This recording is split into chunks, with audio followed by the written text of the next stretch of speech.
भोजन करने समय खाइबा समय निजर बाम हाथ पादरे रखंतु नाही एवं खाइला बेले मुंडरे गामुछा टोपी लुगा देई भोजन करंतु नाही।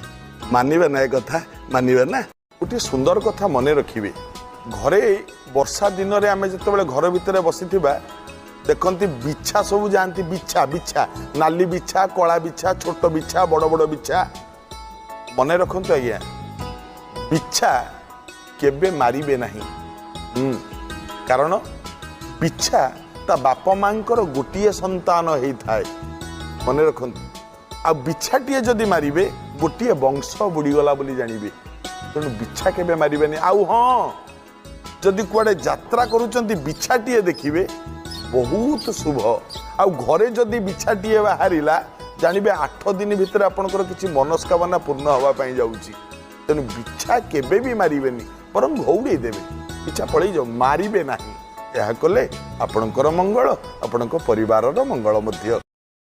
मरिबा तो निश्चित कई जने कहबो कि आज्ञा मु तंबा पातिया मुंड बांची बोली कई जने कहबो मु जीवन रे केबे मरिबेनी एटा केबे संभव। मर्त्य मंडले देह बही देवता हेले हे मरई जे जन्म हेइची से मरिबो। मर्त्य मंडल रे जन्म मिले दिने अवश्य अछि मरण सर्वग्रासी काल प्रति निमिषरे करुछि आयु हरण। सत आज्ञा जातस्य ही ध्रुव मृत्यु। मर्त्य मंडल रे जीए जन्म हेइछि आ ना परा मरभूमि। आमर लोक होउचंती तीनिटा गोटे स्वर्गलोक गोटे पाताल लोक आउ गोटे मरलोक। ये हला मरलोक एठी समस्ते मरिबे। ये लोकटा हला मरिबा लोक। ये लोक रे जीए रहंती से माने मरंती। खाली मनीष नुह जेते जीवजंतु जेते सृष्टि हेइची सब गुड़ाकर विनाश निश्चित अछि। परर किछि हित साधन करिके मरिबा ए गला बेले जोटा कि आम पई काम रे आसीबो। काहे टीका गोविंद चंद्र रे गोटे पद नाही आज्ञा आसिला बेल रे एकारे कुमार तू गला बेले जीवु एका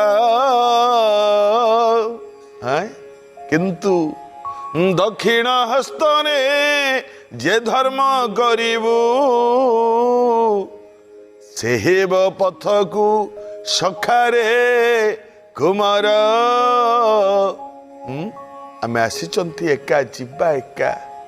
ज्ञानी भक्त वृंद ज्ञानी बापा माने डाहाण हाथरे जो कर्मटा करिथिबे ना जो धर्म टिकक अर्जन करिथिबे ना जो पुण्य टिकक अर्जन करिथिबे जो भल काम टिकक जीवन रे करिथिबे बाटुकु सखा सेई गोटिक हबो। कारण ये नश्वर संसार भितरे ये नश्वर आ भितरे केही भी स्थिर नुह सबु अस्थिर। आमे देखुचंती सूर्य आमे देखुचंती चंद्रमा आमे देखुचंती आकाश आमे देखुचंती माटी आम देहरे अनुभव करुचंती पवन आमे पिउचंती पानी ये पंचभूत आम ये शरीरटा ये 5टा भूतरे तैयारी हेइथिबो जदी एवं यह जदी सत्य जेतबेले मरिबा ना जो भूत जोठु आसीचंती सेइठु लीन होई जिवे।